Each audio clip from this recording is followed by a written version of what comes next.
On your sides, Bills and NFL insider Vic Carucci.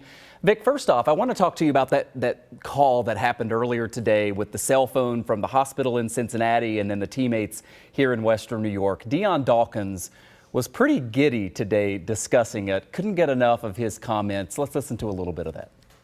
Man, we got our boy, man. You know what I'm saying? That's all that matters. To see him smile, see him go like this in the camera, it was everything. So, and then to hear him talk to us, it was literally everything, and that's what we needed. Literally, that's all we needed.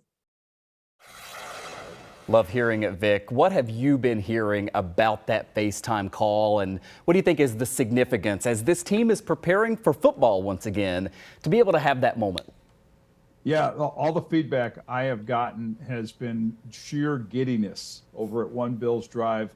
Quite a change from what the whole tone there has been since Monday night or around that team, around that organization. And I mean, people were literally, I had one text describing it like walking in a fog, just not knowing the hour of the day, let alone the day of the week. And everybody just feeling this numbness. And to go from that to, as it was described, as just pure elation. And it's all in the presentation, too. First of all, as Sean McDermott explained, they wanted to make sure that the medical schedule that Damar has in Cincinnati would work out in a way that they could present it on the giant screen they have in this meeting room with everybody together. So it was presented as kind of a surprise visit, if you will, and it just did wonders for the whole, I think, psychology of this team.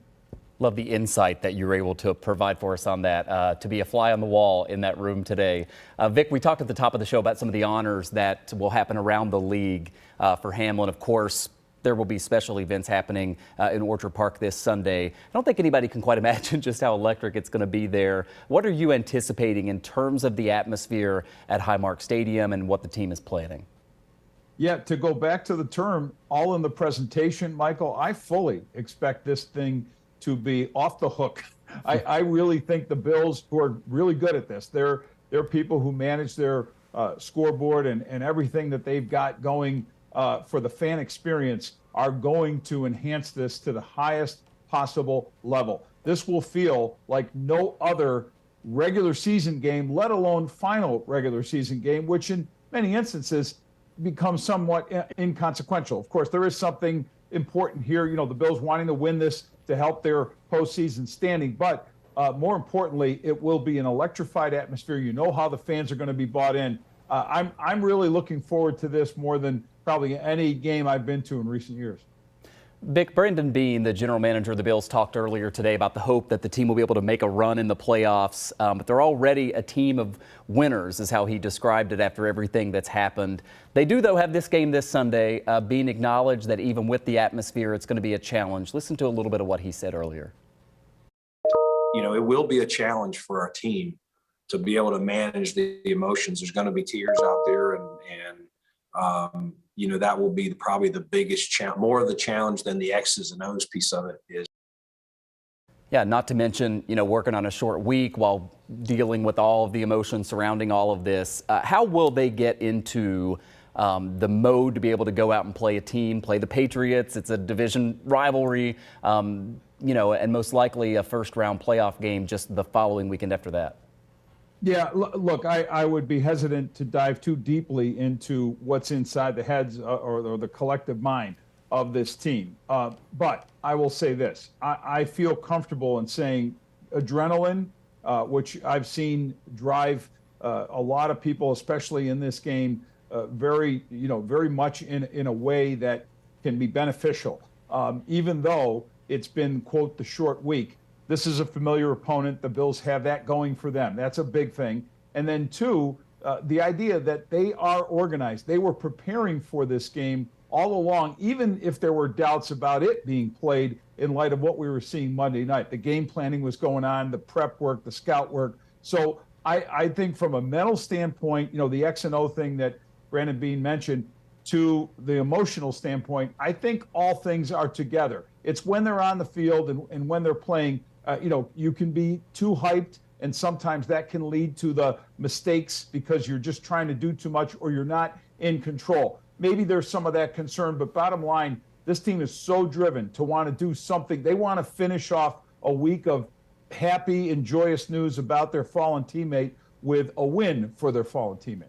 Yeah, it's a big motivating factor, no doubt about that. Finally, Vic, speaking of the playoffs, we did get a vote from the NFL owners today making official the changes that we were first able to report on yesterday in terms of the AFC playoffs. We're showing 3 of the several bullet points on the screen there. Walk us through what happened today in terms of this vote from the owners and what you think is most significant about how all this is going to change.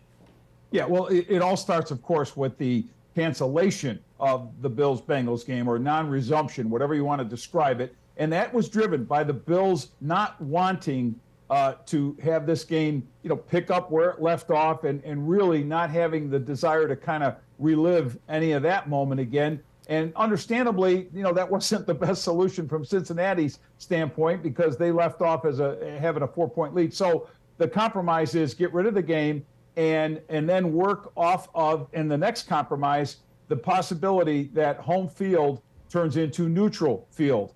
And therefore, there's no advantage if the teams, Buffalo and Cincinnati, with one fewer game, would be involved in a championship, AFC championship game. Commissioner Roger Goodell would have the say on where that game would be played. And then, of course, Cincinnati could be involved in a coin toss in a separate issue with location of its game with the Ravens, depending on the outcome of its game, this weekend. So lots of moving parts.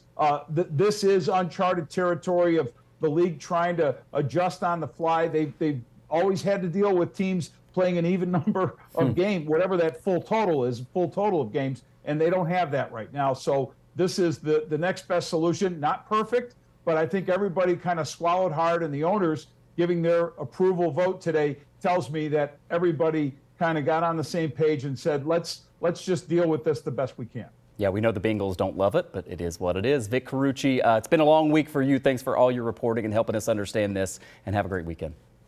My pleasure, Michael. You too. Thank you.